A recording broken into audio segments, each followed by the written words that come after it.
Ko puke ngara, ko mauru tuahu e karanga kera.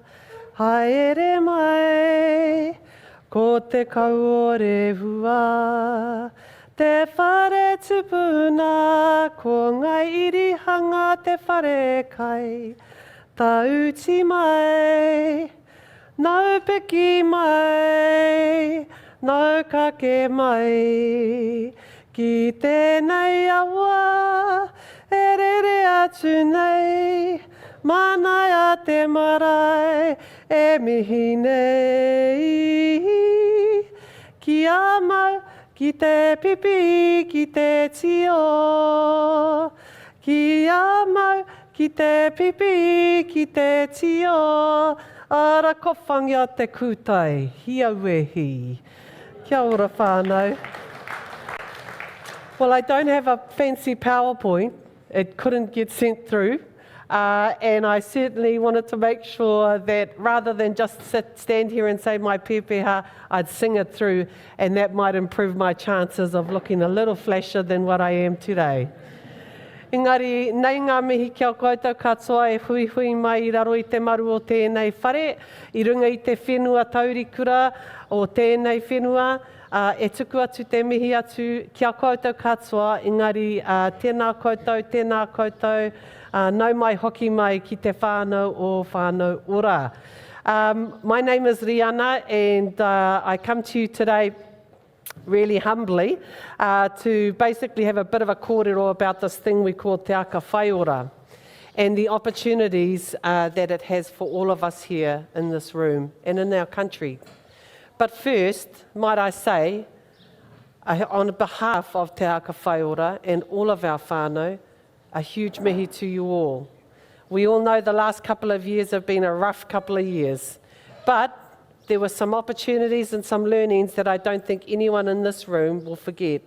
But it was on your shoulders that we stood. It was your kaupapa, and we've heard sitting here and listening to Waylon and all the other whānau, everywhere you went around the motu, it was our ingenuity, it was our number 8 wire activity, it was standing something up like we do on our marae.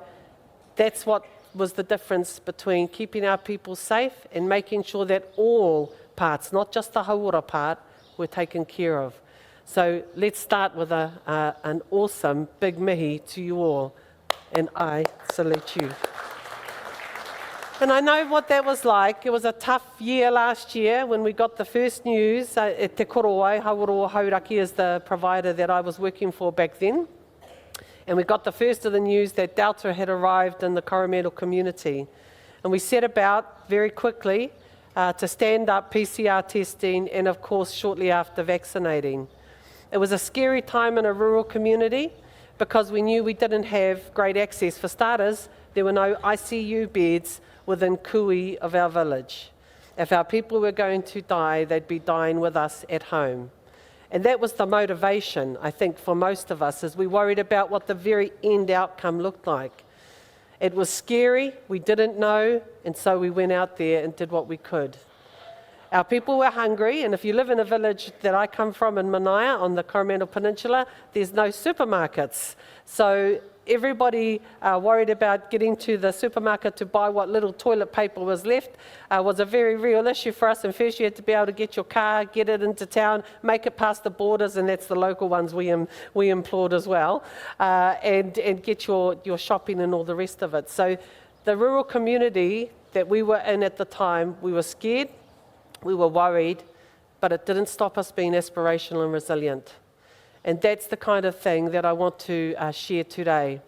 As I've gone around the motu, and it's really hard because you get all sorts of first reactions. Now I've got to say, the first reaction when I get into a room is, the first one is anger, which is good because that lets us know we're alive, right? Hiko te uira, papa te whaititiri. So the anger is all good because then we know where we're starting from.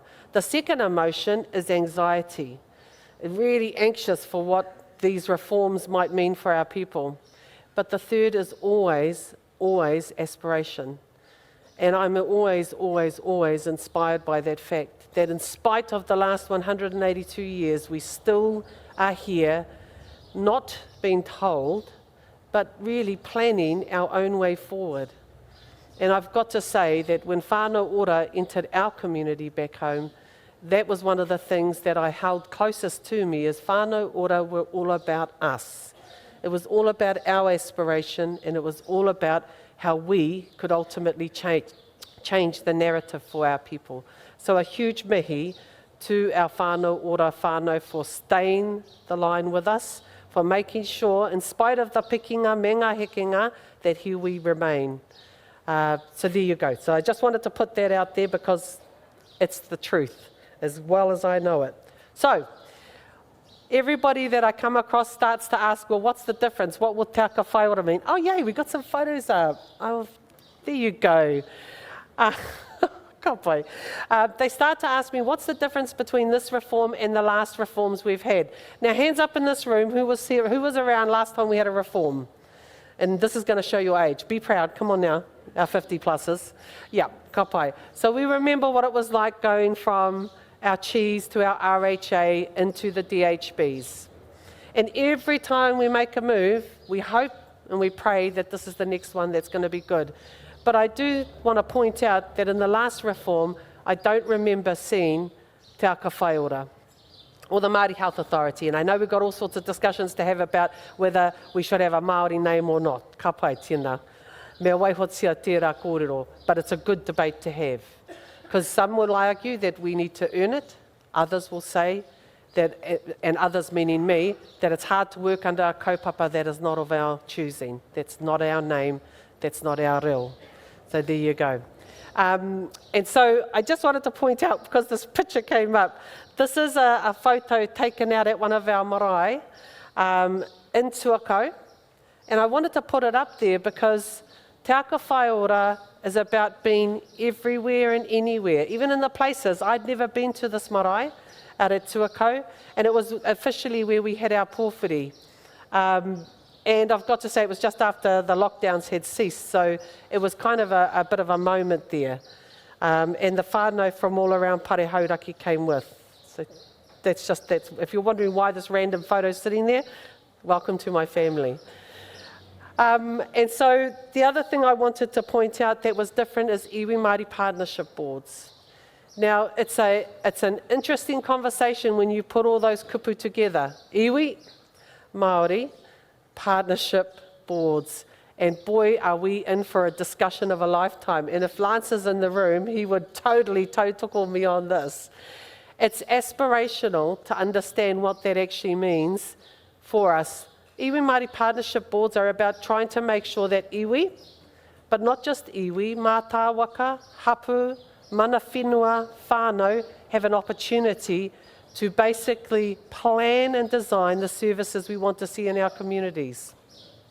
It's another important difference for our hauora kaupapa. And the last is localities. And again, lots of people are wondering what a locality is. I don't believe we as Māori are wondering too much about that because most of our kaupapa have been living in locality formation since their very existence. We formed to create opportunities around hauora, but we didn't stop there. If anyone's been out to Wayland and the whānau out there in Here Taunga, you'll see that it's not just about GP services, it's whare, it's education, it's work, it's opportunity, it's employment. That's what a locality should be. A locality are all of the things that create oranga. If we create a new reform or a health system that only chooses to focus on the disease, the presence of disease, then that's exactly where we're going. More money put into the same kaupapa as before.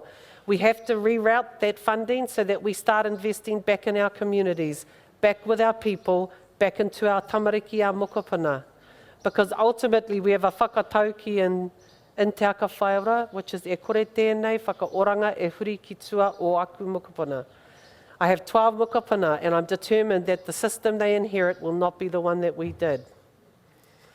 But it took us 182 years to get in this mess. Not us, the system. And to think we're going to get out of it quick smart is probably naive.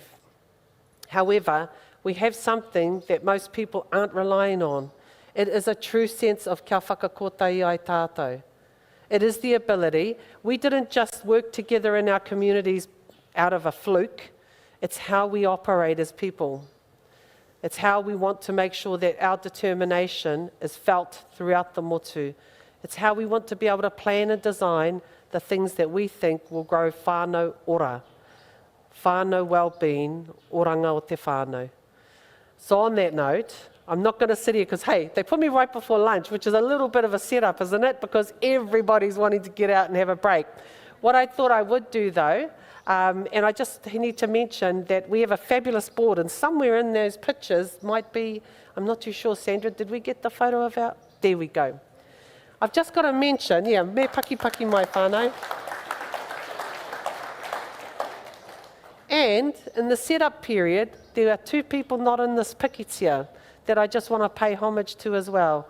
Lady Tureiti, kei whakokoia. Where is she? Yeah. To our lady, and I think Chris might be out the back, I can see him from here. Tēnā koe e wā. So, Te Aka Whai Ora has a board. And, you know, if we look at these board members, these are people from the top, from Te Hiku o Te Ika, all the way down to Te Waipounamu. You will find whakapapa throughout these people, determined to shift this system around.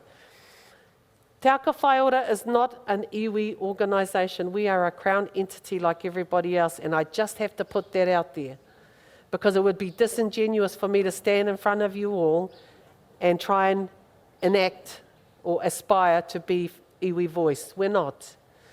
But we are charged with making sure we behave in a way that drives iwi aspiration, to enable progress, to get the contracts and the opportunities shifted back out to our people. Just a little fun fact that I didn't know, and I was a user, you know, a creator, a CEO of these services for years. There are 155 kaupapa Māori providers, some with iwi affiliation, some with hapori, some with hapu, some with mana whenua affiliation. Of those 155, we have thousands of contracts. And of those thousands of contracts, there are hundreds of monitoring lines within them. Makes no sense. We make it hard for our people to do the very work that we charge them to do. Moving forward, we have to be clear about what the outcome is. Those contracts come over as of the 1st of October to Te Aka Whai Ora, and then we move into Te Mura o Te Ahi. Time for us to ride the lightning and make sure that we don't repeat what's been happening to date. Those contracts need to have agreed, collective, aspirational outcomes. We need to be clear from our leadership, all the way from our board, through to our kaimahi on the ground, which, by the way, is all of you, that this is what we're looking for and this is the way we measure it. And iwi Māori partnership boards will hold us to account on those facts as well. As will Te Puni Kōkiri, as will Te Manatū Hauora. So there's a lot of people measuring and monitoring, and we will be one of those groups when it comes to making sure that Te Whatu Ora are monitored. I also wanted to mention a bit about funding, because I've had so many kōrero about the funding, right? So how come we only got 3%? But that's the wrong approach to take. We got $22 billion, folks, and it is ours to measure and monitor and make sure it comes back to our people. So one of the biggest jobs for Te Aka Whai Ora will be getting into that system and moving that funding in a way that's appropriate. $14.3 billion sitting in our hospital systems. If we keep on investing in hospital systems and medications and all of these things, then what we will have is what we've got, and we'll have to ramp it up by a certain percentage each year. It's time to reinvest back in other things, like, and I heard it today, mātauranga Māori. Connection, kaupapa, whakapapa, reo, tikanga. Please don't assume that we all know these things. I've moved recently to Te Manukanuka, or Hoturoa. I won't be calling it Manukau anymore because I now know from our local whānau it was a spelling mistake, intentional possibly, but nonetheless. So in Te Manuka, where I moved to, resides a good number of the Māori population. Not all are iwi residing in that rohe. Some are no wāhi care. In fact, a good majority are no wāhi care. We can't assume that we all have access to these things that help to make us the people we are. I grew up in a village, 8 families, a marae, a kura, all my nannies and my koro telling me what to do. We have no more nannies, no more kraua. It turns out we are now the nannies. It's our job to make sure that we set up communities that are strong and resilient for our children. But let's not forget that not everybody is in the same playing field. Sharon Shea, who's one of our board members, often quotes, and I kind of like the quote now. She always says you've got to level the floor to lift the ceiling. And I didn't understand what she was talking about at first, but I know what it is now. We have to get everybody onto a level platform if we think we're going to raise that ceiling. There's no use in always leaving gaps between our people. Oranga and well-being won't be aspired to by one group alone. It can't just be all on the shoulders of Whānau Ora. It cannot be on the shoulders of just our kaupapa Māori providers, and certainly not on Te Aka Whai Ora alone. But collectively and collaboratively, we will make this move. But we've got to do it together. I roto I tēnā whakaaro, I would want to just, is there another picture there?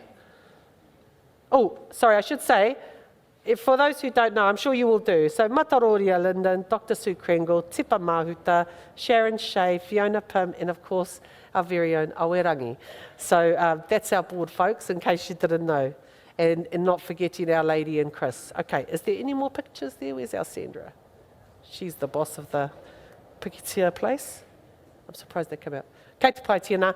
It's all good. If they come up, they come up. The last thing I thought I'd do is open up for questions. Because it's good to ride the lightning, whānau. This is up in the Hokianga.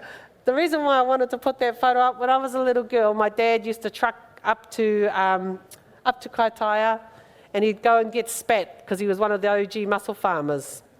And this is what we used to call the angel ferry. I don't know why, don't know who told us to call it that, but this is the ferry. I hadn't been on it since I was a really little girl, and on my first trip up north, this is where I landed. But most importantly, when we started doing the exercise for what Te Aka Whai Ora would look like, we used the branding exercise that's based on that very picture. The colours or the branding you see for us are based on where the horizon meets the sea, where all our dreams and our aspirations can be aspired to. So that's the reason why I put that up there. Anyway, back to question time. Do we have any questions, Whānau, before we get to lunch? Oh, come on.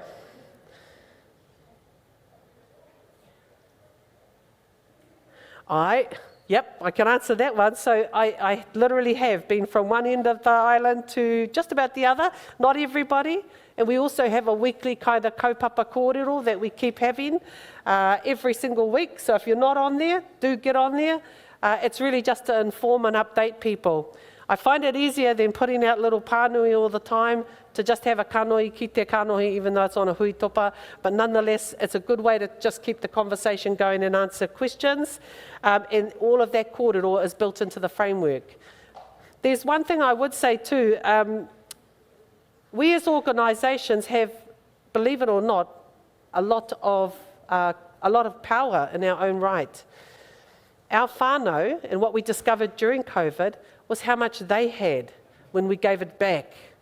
And I say that because as I delivered pulse oximeters out to our whānau to get them to take their own pulse oximetry, and I handed it over the fence line, and I hoped with all my heart that our people would be okay, this was something that I learned for myself. Our people didn't have pulse oximeters in their house previous to this. Delivering that and giving them the education and the ability to monitor their own well-being, there's something in that, something that we have to drive and increase. Our rongoa, making sure we claim back that esoteric knowledge and uplifting more rongoa providers. Already we've seen an increase in the number of providers, and so we should. Up in Rawene, when I went up to the hospital up there, it was such a thrill to go into an inpatient setting and seeing both our Western medicine and our rongoa hand in hand being delivered to every single patient in that. Those are the opportunities that I think we learn from these discussions, and we'll continue to have them to build the frameworks going forward, whānau. So any others?